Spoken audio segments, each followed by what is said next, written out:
English 122. I am here to talk to you a little bit about what we did on Saturday. I anticipate that this video will help you a little bit and help in creating your draft. What we did in class was completely applicable to what I'm asking you to do in the draft, and plus you're just bringing a rough draft to class, so I wouldn't overthink this or sweat it too much. I would just give it your best shot, and then the activity I will take you through on Saturday the 8th will help you to understand what you need to revise for the following week. So let's go through this presentation. All right, so, oops, I went a little bit too far. So let me go back to previous. There we go. So you remember that near the end of class we were highlighting and marking up a draft of A Spirit Reborn. And I love that we did this because we at the same time did an essay structure, an academic essay structure review. And we also found the elements in this essay that make it a rhetorical analysis.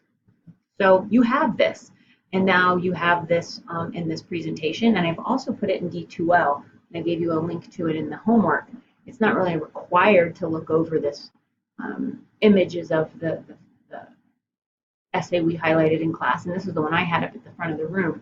But I recommend that you do, because the more you study this essay, the more you understand a really typical kind of academic essay assignment.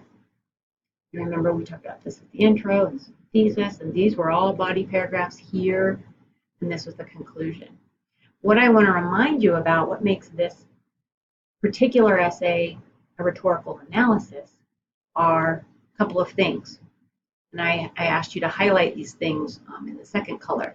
What's required in rhetorical analysis is a summary of the source being analyzed. And you remember that was the Gettysburg Address. One thing I want to point out about this summary that I didn't get to point out in class is that this is more of a quote than a summary. And so you should have reviewed in English 121 the difference between quoting and summarizing and paraphrasing. So I will ask you to summarize. But this is where William Safire is reminding us what the Gettysburg Address is about, which is what a summary does. A summary says, hey, readers, before I analyze this, let me remind you what the content of this source was. So that summary, even though it's not a summary, is represented here. You'll remember that I had you highlight some other stuff in blue. The thesis is required. It tells the way in which the essay will be analyzed. And then you'll remember we highlighted examples of the rhetorical figure. In this case, it was metaphor and repetition. So examples of the rhetorical figure being used in the speech. And we only did this one place, but I'll remind you that there are examples everywhere. There's an example here in the paragraph about imagery.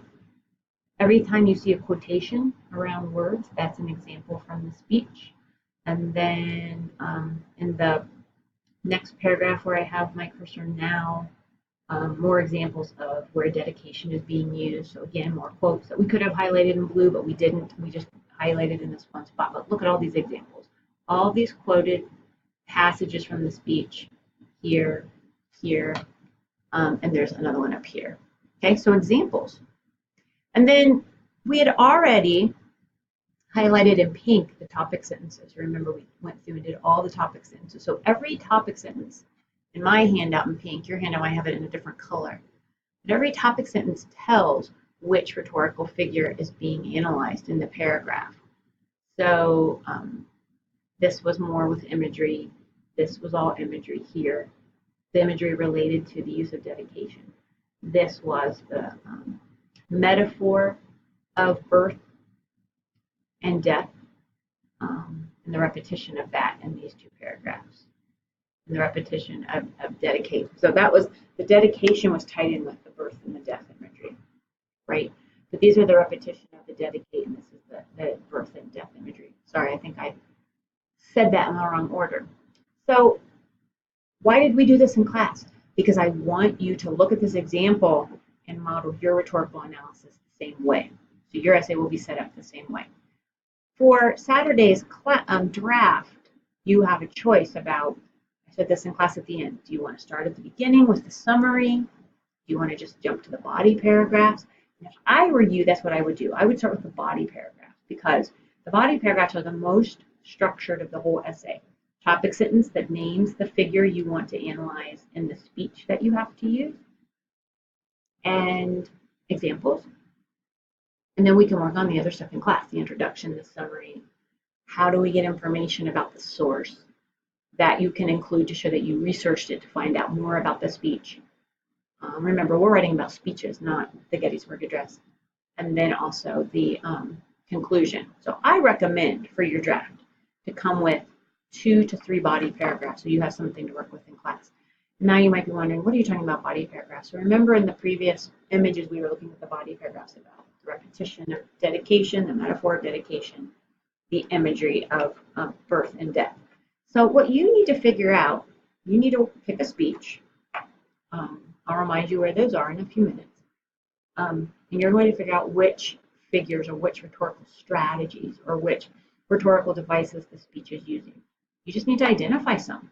You need to figure out how many body paragraphs or how many rhetorical figures you want to analyze. You have to write a 3-page essay, so probably you need 2 to 4. And these are the ones we went over in class. Each group defined what it was for us. Each group gave us examples in the Gettysburg Address about where they were. That's what you're going to do. You're going to take that exercise we did in class and you're going to create a body paragraph instead. Okay? So you have to know what the word, the figure means, what it is, how it works, and then show us an example in the speech where that's happening. Additionally, and I'm going to go to a website real quick. Additionally, you're going to need to perhaps research some of the rhetorical figures on this website. It's all in the homework. It's in the homework reminders. You can click right on it. Let's pretend you noticed some listing. And I happen to know that enumeratio is a kind of listing or gives details. So you might have to research some of these figures to see if these things are showing up in your speech. So you kind of have to watch the speech, read the speech, see what you notice, read through some of these devices, some of these figures, figure out which one is happening in the speech. Let's pretend I'm watching the speech and I notice that the speaker was listing out a bunch of details, because that's essentially what enumeratio is. It can happen in many different ways.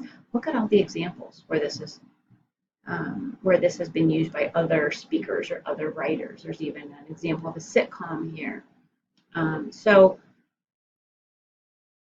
you'll decide which figures. I'm going to just hit my back arrow. You'll decide which figures you think are showing up. Some of the ones we went over in class are here. A couple of extra ones are here that you've probably heard of before, and there's certainly some here that you've never heard of before. So I encourage you to go through some of these examples. Here's one you've probably heard of. We went over this in class. You've probably heard of synecdoche. You've probably heard of paradox, oxymoron, expletive, but a lot of these other ones maybe not. So look them up. See which ones are happening in your speech. Okay, you have that resource.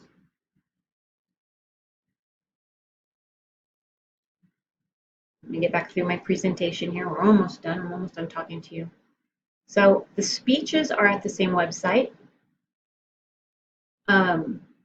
So what do you need to do for your draft for February 8th? You need to use that essay example we looked at in class, Spirit Reborn, as the model for the essay you're writing. So you're going to make sure you have all the same parts, right? Intro, body, conclusion. You don't have to copy the paragraph structure exactly, but if you feel like you want to, you can. So remember, I talked to you in this video about writing the body paragraphs, which would be this part here. Okay, writing a couple of body paragraphs about the techniques you see the speaker in the speech using and giving examples. And then from there, we will do exercises in class to help you to improve the body paragraphs, help you to add an introduction, help you to add a conclusion. We will do a lot of writing in class, so you're being asked to come with some of it, not all of it. So I think that's all I want to say. In this slide, I've outlined for you the 4 major parts of a rhetorical analysis. So I'm just going to be quiet for a second so you can read through those. They're the same things that I mentioned in class already. It's on the handout that we highlighted, the Spirit Reborn. And I'll upload this PowerPoint inside our D2L shell so you can review the PowerPoint later as well. And then I'll encourage you to come to the online office hours if you have any questions.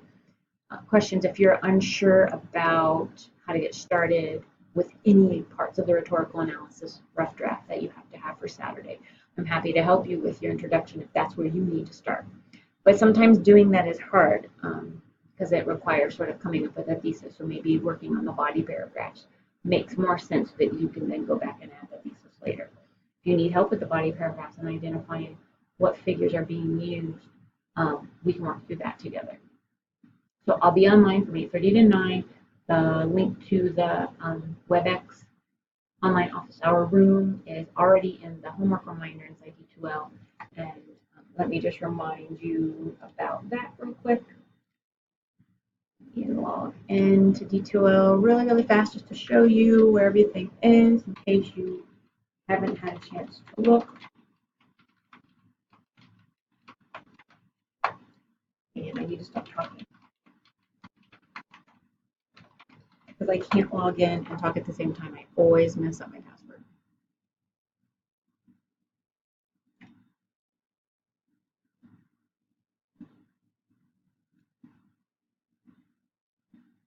So you'll see when our page loads with the homework is here, all the links to the speeches you're allowed to use. So pick a speech, watch the speech, read the speech transcript.